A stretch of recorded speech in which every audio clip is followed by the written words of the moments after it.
Bonjour à toutes et à tous et bienvenue sur Grand Lille TV, votre chaîne d'information régionale. Nous sommes le lundi 29 octobre, voici le journal de la rédaction, voici l'info près de chez vous, en 8 minutes, avec d'abord vos prévisions météo. Un temps en couvert et froid, tout simplement aujourd'hui, les nuages vont dominer cette journée. Aucune éclaircie n'est prévue aujourd'hui dans la métropole lilloise, partout la grisaille sera au rendez-vous en ce début de semaine. Avec des températures froides dont on a frôlé les gelées cette nuit dans les campagnes, on aura seulement 6 degrés cet après-midi à Lille. La météo complète bien sûr et les prévisions à retrouver juste après ce journal. Dans cette édition, on évoque le passage à l'heure d'hiver ce week-end, les horloges à reculer d'une heure, du sommeil en plus, et la nuit qui tombe désormais plus tôt. Nous sommes tous habitués à cela depuis maintenant plus de 40 ans, mais récemment la Commission européenne a tranché. C'était peut-être la dernière fois que nous avions à passer ainsi à l'heure d'hiver. Explication en plateau avec notre journaliste Idil Gunay. 2 fois par an, c'est un rituel incontournable. Il faut avancer ou reculer sa montre d'une heure, une habitude qui dure depuis 1975. Les Français y sont habitués, mais y sont-ils favorables? Nous vous avons posé la question.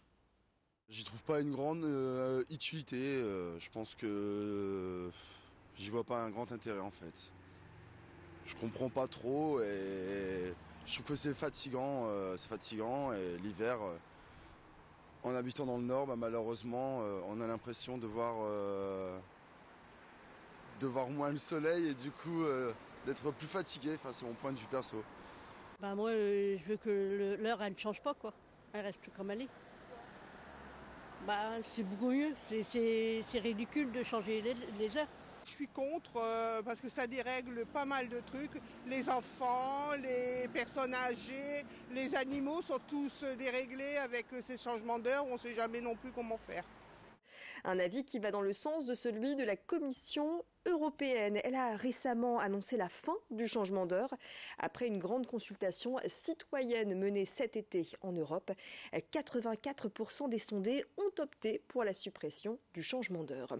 Mais un problème se pose, l'uniformisation, car ce serait aux États membres de déterminer l'heure qu'ils souhaitent garder. Il serait alors possible d'avoir une heure de décalage à seulement quelques kilomètres de distance, notamment entre Halluin et Menin, près de chez nous, ou encore entre Brédune et La Panne, une situation que les nordistes ont connue dans les années 70.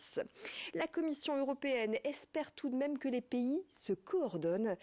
Si le Portugal ou la Pologne semblent privilégier l'heure d'été, la Finlande ou encore les Pays-Bas choisiraient plutôt l'heure d'hiver. La France, quant à elle, ne s'est pas encore positionnée. Elle a encore jusqu'au mois d'avril pour le faire. Merci Idil pour ces explications détaillées. L'information dans la métropole lilloise en images, c'est la mobilisation des riverains du parc Saint-Vincent-de-Paul à Los contre un vaste projet immobilier prévu au cœur de ce grand espace vert. Près de 400 logements, des commerces et des établissements de services sont prévus. Mais selon le collectif Nature en Vrille, la construction de cet ensemble impose aussi l'abattage de 79 arbres, la plupart bicentenaires. Les riverains demandent donc à ce que le projet soit revu pour préserver ces arbres forcément utiles, selon eux, à la biodiversité et à l'écologie en ville. Aujourd'hui, 2 pétitions ont déjà récolté un peu plus de 2000 signatures, mais le collectif en espère plus pour faire fléchir les promoteurs et les élus face à ce projet. Leurs explications au micro d'Idil Gunay. Je crois que ça représente beaucoup de choses. C'est aussi le patrimoine, la défense du patrimoine, la défense d'un espace vert dans la ville, un lieu de dépollution parce qu'on a l'autoroute qui est là juste derrière. On a une route ici qui est très fréquentée et les Lossois savent très bien, connaissent très bien, de plus en plus, les fonctions d'un espace boisé en pleine ville. La richesse, même si ce n'était pas accessible, elle avait son effet bénéfique. Et ça, les Lossois le savent et s'en aperçoivent et ne veulent pas que ce parc devienne un simple endroit principalement bétonné. L'actualité politique également sur Grand Lille TV avec le meeting de la France Insoumise et du leader Jean-Luc Mélenchon demain soir à Lille au théâtre Sébastopol.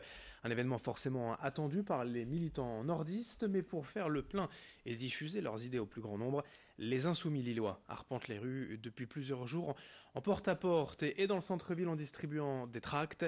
Margot Sailly les a rencontrés près de la gare Lille-Flandre. On écoute l'un de ces sympathisants de la France Insoumise. Aujourd'hui, on réalise une action de tractage.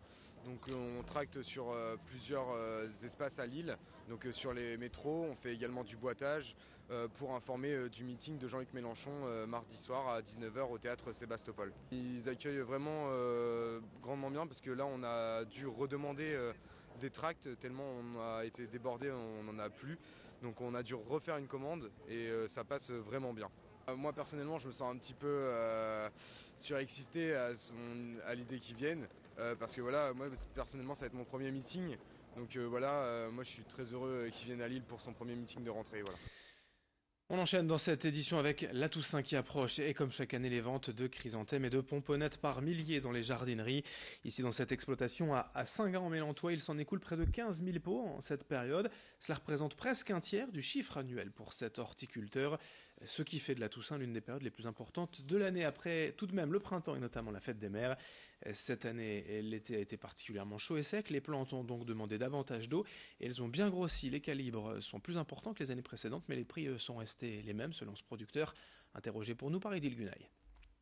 Cette année, comme les années précédentes, on a de plus en plus de demandes sur le Tokyo, donc c'est-à-dire la fleur plate en grosse tête de chrysanthème ou en pomponnette en trio, donc c'est-à-dire on va mélanger 3 boutures pour avoir un mix de pomponnettes et de couleurs. Donc là, comme cette année, les personnes voient qu'il ne va pas avoir de gelée au moment de la Toussaint, donc ils privilégient le chrysanthème traditionnel, donc c'est-à-dire la grosse tête qui elle est généralement plus sensible à la gelée, tandis qu'à la pomponnette on peut avoir des gelées blanches, ça ne bougera pas. Donc cette année ils ont regardé plus ou moins la météo, on va avoir un rafraîchissement mais pas de gelée en vue. Donc on est plus sur de la grosse tête actuellement. Pour finir cette édition, le sport avec le football. D'abord en Ligue 1, la 6e victoire en 6 matchs pour le LOSC à domicile. C'était samedi soir face à Caen, un 1-0, un but de Léao qui suffit au bonheur des Dogs et qui reste bien évidemment deuxième au classement. En football, toujours, on jouait le 6e tour de la Coupe de France ce week-end. Ça passe pour les clubs de Marc-en-Barœul, de Wascal et de l'Iris Club de Croix. Défaite, élimination en revanche pour Tourcoing et pour Bondu.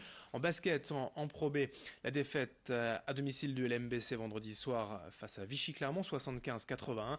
Et défaite également en Liga de volleyball pour le TLM Tourcoing, 3-7-2 face à Narbonne. Fin de ce journal sur Grand Lille TV. Dans un instant, vos prévisions météo, d'autres infos également à suivre dès le prochain quart d'heure. On se retrouve pour une nouvelle édition dans moins de 8 minutes. Très belle journée à toutes et à tous.